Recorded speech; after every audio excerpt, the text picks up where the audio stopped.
د پښتنو د وحدت د سیاست د کولو څخه مطلب اوس غاړه غړوي او سیاست چې دی هغه یو کورنۍ میراث ګرځولی دی نه او د عام خلکو د اوس هم دغه سیاسیاتو په نتیجه کې عام خلک اوس هم هغه ځوروونکی ژوند تېروي، هغه تعلیمي نظام دی، هغه مسکیني دي. خو لوی شی د قومونو په تقدیر کې چې بدلون راولي هغه زده کړه ده، پوهنه ده. نو یو لامل ماته د پښتنو د پستۍ دا معلومیږي چې زموږ ټولنه بې سواده ده، مطلق بې سواده ده. زده کړه چې دا هغه ریټ اف لټریسي دا د ثور د کودتا پر مهال 10% کې د افغانستان خلک په زده کړه پوهېدل، 90% کې دا د زده کړې څخه بې برخې وله. نو په کومه ټولنه کې چې زده کړه راشي، رشد وکړي، وده وکړي، د هغو څخه ښه لیډرشپ په مخکشي راځېږي د خلکو د هیلو د تقاضو سره سم. او دویم شی دا چې یو ټولنه باسواده سوله، هغه پر خپل مخکش باندې مثال تعمیري تنقید هم کولی شي، د هغه خپل مخکش اسلام کولی شي، نو بیا په ټولنه کې پرمختګ راتلی شي، قومونه د ترقۍ او د کامیابۍ او عروج ته رسېدی شي. نو زموږ د پستۍ یوه علامه چې دا موږ خطاوز وو کشران او مشران، د هغه وجه دا ده یا ذهني پستۍ ده یا په زده کړه پسوللې نه دي. په دې کې خو شک نشته چې د پښتنو تر ټولو لویه تاریخي المیه دا ده چې هغه علم ته پرېښول سوي نه دي. او خاص کر بخښنه غواړم په دې خلکو ما په خبره به د ډېر خلکو زړه خراب شي چې د پښتنو بلکې د مسلمانانو تر ټولو لویه مسله چې د هغه ملایت دی، اسلام نه دی. اسلام خو د رسول الله اسلام حدیث دی چې عقل زما د دین بنیاد دی. په اسلام کې تحقل پر کائنات باندې غور و فکر کول، په هغه حواله باندې د خدای ذات پېژندل دا ممنوع نه دی نه. لیکن او تعلیم چې دی هغه د نر او د ښځې یو خدایي حق دی، یو انساني حق یې بللی دی. اوس دا لکه تاسو وویله دغه یو علمیه راغلې ده د ډېرو صدیو څخه. اسلام د ساینس مخالفت نه دی کړی. د امیر معاویه په وختو کې دارالحکمت په عراق کې ولو، په دې کې به فنون ویل کېدله. کم وخت چې فنون و علوم سره بیل سوله او تاسو در معلومه ده چې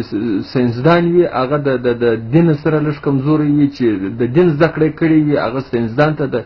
مسلمان په سترګه نه ګوري تر څو چې دغه دوو تر مابین یووالی نه راغلی. نو زما په فکر د مسلمانانو وده او پرمختګ څه ګرانه معلومیږي. زه خپله دا تضاد نه منم چې ساینس او اسلام چې د یو د بل سره تضادات لري نه. که چیرې تضاد خبره ده، زه هم دا تضاد چې دی د ملایت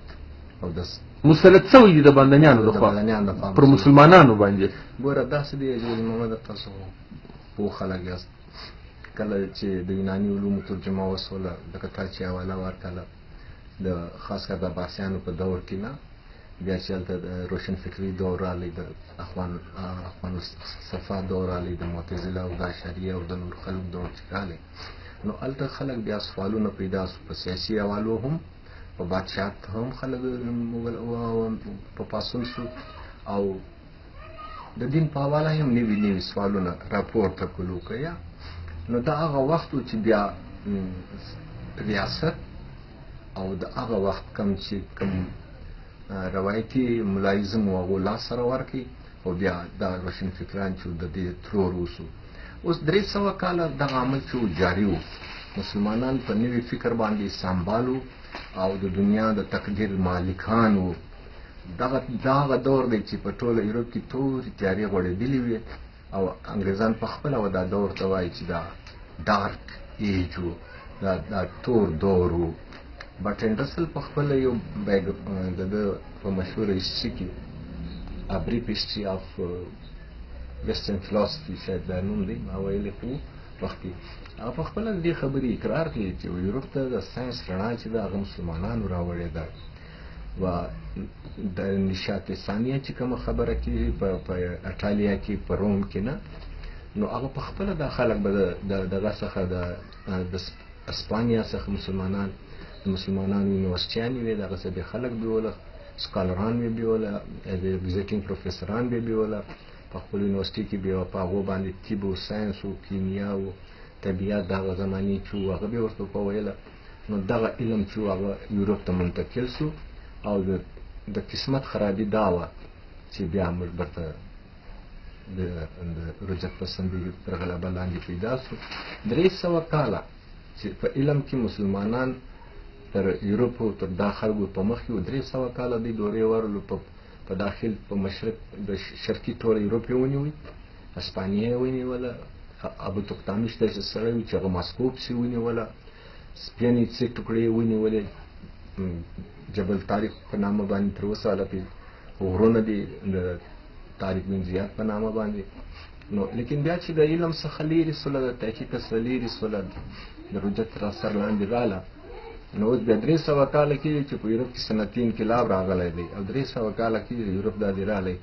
زموږ دا بایي ټاټوبې په زړه کې کښېنستی، برته د تقدیر مالکان دی ګرځېدلي دي نه. نو خبره د ستا د خبرې سره خو هر سړی باید چې اتفاق وکړي او لدی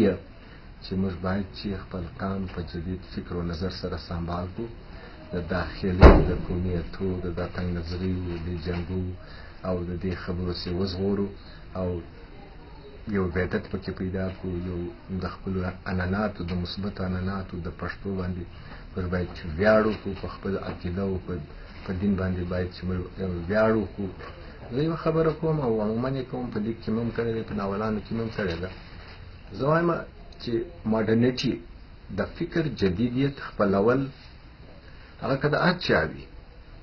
دا ډېر ضروري دی، لیکن د هغو طرز معاشرت ماډرنیزم چې دی دا نه دی ضروري. زه باید چې په خپله خولۍ، ته باید چې په خپله لنګوټه باندې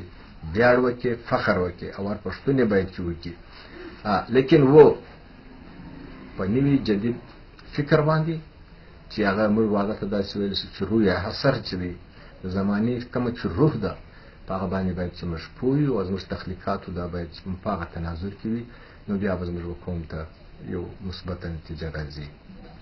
بالکل صحیح ده. دغه راصب رابسو د شعر و د هدب ولور ته دا یون او سفر